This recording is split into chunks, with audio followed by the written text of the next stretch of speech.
Après 4 ans de mise en œuvre, le projet RESCO, Résilience des systèmes cotonniers du nord de la Côte d'Ivoire, tire à sa fin.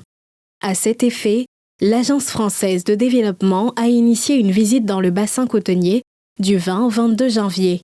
À la suite de cette tournée, une réunion bilan s'est tenue au siège de l'Intercoton, structure en charge de l'exécution de ce projet.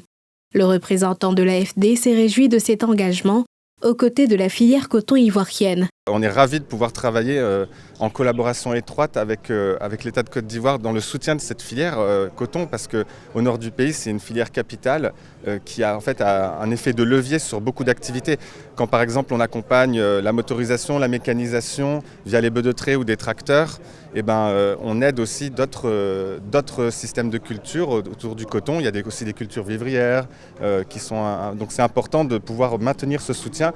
Pour sa part, le coordonnateur du projet RESCO a plaidé pour le prolongement de ce projet afin d'achever les travaux en cours, dont la réalisation est estimée à 80%. Nous sommes à plus de 80% de réalisation des activités du RESCO.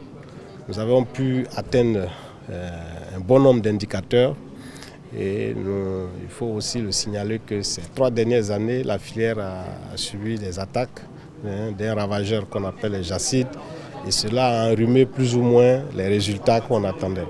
Nous tirons vers la fin, nous avons des résultats intéressants, certes, mais nous pensons qu'il serait intéressant de lancer une phase 2 pour ce projet, pour pouvoir renforcer les acquis que nous avons eus. Le projet RESCO est financé par l'AFD en partenariat avec l'État de Côte d'Ivoire. Il vise à accompagner les acteurs du secteur pour un développement durable de la filière cotonnière.